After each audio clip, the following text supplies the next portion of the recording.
Buenas tardes, industriales. El día de hoy les voy a explicar qué es un motor de fase partida. En el dibujo podemos apreciar un motor con las siguientes características.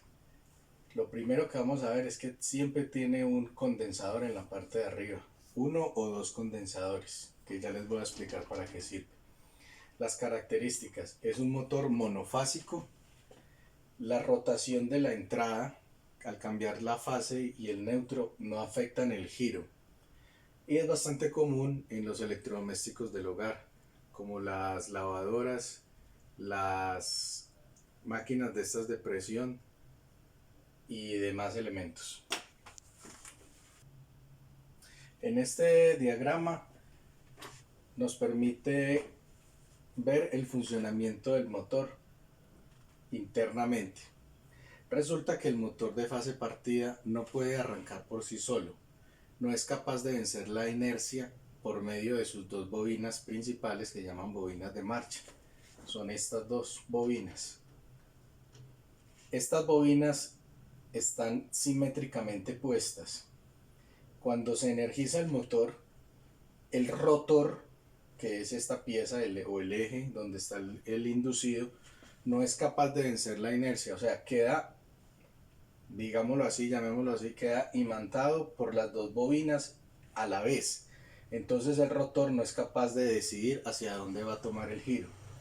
Para ello se montan dos bobinas a 90 grados accionadas por un switch centrífugo.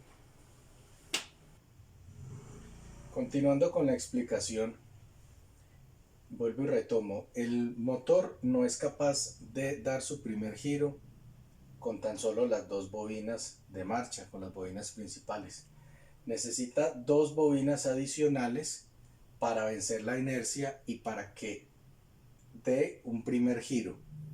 Estas bobinas deben de salir de funcionamiento cuando el motor adquiera 2/3 de su velocidad final, y ello se logra a través de un switch centrífugo. Cuando logre cierta velocidad, que dicen los textos que son 2/3 de su velocidad final, el switch se abre y saca de servicio estas dos bobinas, quedando así funcionando con las bobinas de marcha. En este diagrama podemos apreciar una de las variaciones que se le hicieron al motor de fase partida, que es montar un condensador, un capacitor, para mejorar el par de arranque al momento de iniciar el giro. Igualmente está acoplado a un switch centrífugo, como lo expliqué en el diagrama anterior. Está la bobina de marcha, bobina de arranque, acoplada en serie con un capacitor y con switch centrífugo. Hace la misma función, pero tiene un par de arranque más elevado para cuando una máquina requiere arrancar con carga. En este último esquema podemos ver una de las últimas variaciones, que es poner un capacitor fijo calculado hacia el motor, donde va a contar con el arranque inmediato y la corrección de factor de potencia del desplazamiento que generan todas las bobinas hacia la corriente, entre el desplazamiento que hay entre corriente y voltaje. Con este capacitor logramos un equilibrio, y existen otros motores que además de hacer esto necesitan un par de arranque elevado. Entonces se monta otro capacitor en paralelo con el que ya tenemos, pero utilizamos el switch centrífugo.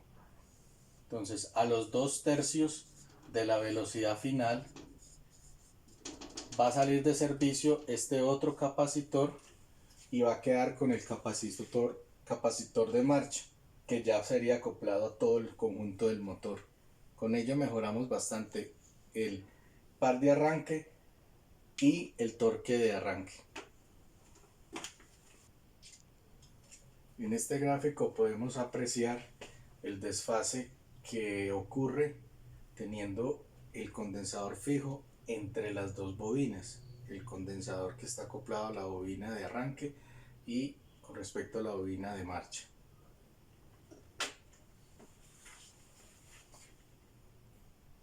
Bueno, tecnólogos, nos veremos en otro video con más información.